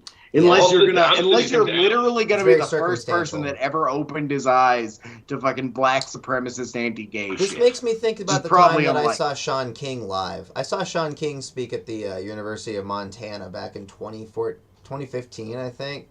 And that was before you got Gamergated, right? Yeah. Well, okay, yeah, sure, but that was also before Buck Breaking. So. There's the pre-Buck Breaking and there's the Pope. What did Sean King say? That was prime.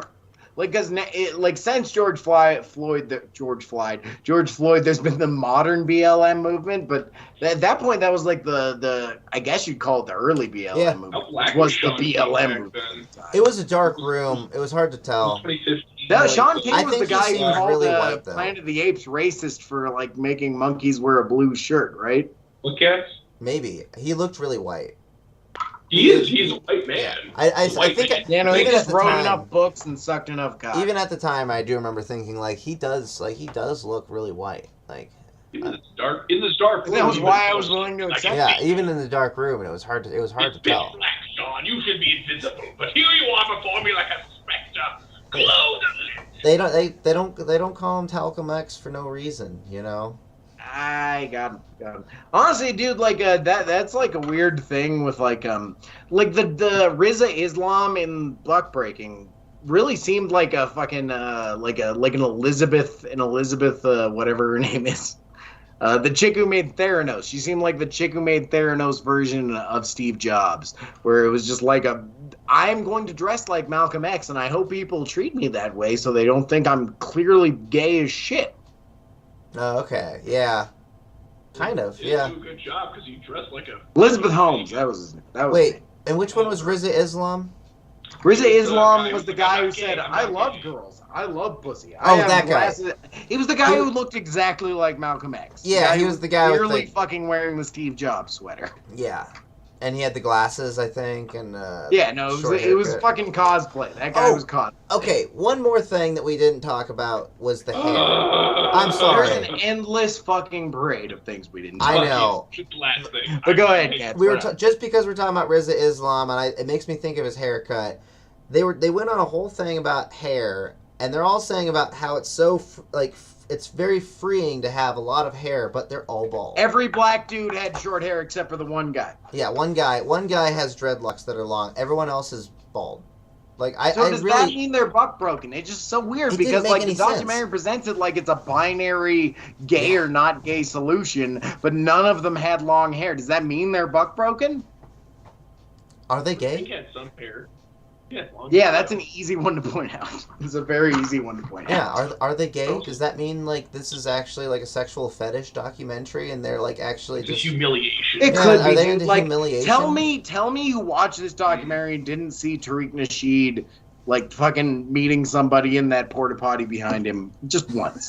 Tell me you didn't think he might have been a little gay. How many times was Tariq Nasheed actually buck broken over the course of filming this? I mean, he was in Louisiana. He had the best, like, buck breakers around. We'll just say, there was worry that we wouldn't be able to get him to sit down. Okay, on that note, you're up next, right, Brant? What movie are we watching? Wait, who won? Did I win? Yeah, you won. I already chose you, didn't I? I'm a winner. It's in my DNA. Guy, unless I go actually see Michael Jr., then I'm taking. Honestly, though, I feel like you should let Brant win just because my documentary will never happen. If we get some fucking Michael Jr. footage, we really have no excuse but to make the greatest buck breaking 2 of all time. And honestly, like, think about it. Like, if you were just some rando on the internet and Buck Breaking was a movie out there, and then all of a sudden you just see Buck Breaking 2 posted, you're watching it. That's all I'm saying. Yeah. Especially featuring Michael Jordan. I don't see yours happening in real life, and we are talking about possibly converting Michael Jr. to the Church of Buck Breaking. The Church of Homophobia. Yeah, like to the Church of Breaking Bucks. Let's not put a steeple on it. Let's keep it away from a church. That gets the Church of Homophobia. Okay. If you feel that twinge, you're a motherfucking faggot. Are we trying to bring Michael Jr. to like the porta potty, the porta potty of Buck Breaking? I mean, that's what we were just. If buck breaking really is in fact a sexual fetish, humiliation, like Anonymous Club, but how many strings you think you'd have to pull in the mortal coil to get John Travolta in on a buck breaking documentary? I want to meet him in a bathroom and just start rolling and asking questions. Can we ask him to be in the character of Moose from Hi, I'm John Travolta. Just meet him at a random gym and probably get a couple good words out of him, probably. Yeah, you need to go to a random gym at LA at 3 a.m. Wait for him to introduce himself to you. Start working out. Go to Start, Planet like, Fitness. doing a bunch of squats. Just go to. Anyways, we're watching Monkey Shines. Oh right, I thought we couldn't watch that. So did you find a copy? Oh, it's on, Why it's on couldn't we Tubi. watch it? On Tubi, it's free. Have Okay. fun. It's a 2-hour-long movie, but I think that's kind of Okay, well, I can't complain about that. I can't complain about it. Where is Yeah, it? it's a real movie at least. Monkey It was a Shine. real monkey. Have That you was the one watched that I it? thought was- Is it gonna be another Blood Monkey, Brant? Yeah, it fucking doesn't matter. You gotta watch it, pussy. No, I will watch it. I'm just asking for mental preparation. Is this gonna be another? This is nothing No, it's except George for a movie Romero, with right? monkey It's in a the George title. Romero film. No, It's It- Romero. it's a Romero film, so it'll have Yeah, it's Romero. some degree of competence. So there will be something to It's talk about. slow as fuck. It's, Yeah, it's his movies plotting, generally it's are. Great. It's goddamn. Ain't gonna be no buck breaking though. I feel sad to leave the warm waters of buck break. Yeah, let's Talk about chill out nothing with but that. racism for a while and just Ah, yes. Instead, we're gonna chill out with a movie about a monkey feeding Get a back to our paraplegic roots. insanity. Our roots are monkey movies. It like this. The it Bad really Circle is. is a That's why we're here. yeah. That's monkey what the people movies are want. what- And this is and that's why I was like, we just got done watching one monkey movie. We're gonna watch a second one. Yeah, I was trying to avoid that. I- We racism. that had was the the- that spotlight was- on the monkey, and now the monkey shine. That was the elephant. That was the elephant in the room. The monkey in the room there, Brant. But I thought I I mean, should Yeah, you here had we to are. take it. everyone. I saw everyone. But if you watch Buck Break and the whites were the monkeys all along, so you look real stupid, don't you? Yes, that's true. We're the monkeys all along. We're basically just like monkeys flinging shit at like Egyptian gods right now. So they shouldn't Yeah. really care. I don't think they care. Just flinging shit and gay sex. Okay. Is that it? We're done. On that note. Bye. No, I figured I could start the music now. You know, Godspeed. Get along, get along, get along, get along. That's a lot of racism, actually. More homophobia, but a little racism. If you're here, subscribe to the Mad Circle channel for more homophobia, a little less racism. It's entirely homophobia. Yeah, I gotta piss too, so you should end it unless you want to like give some speech.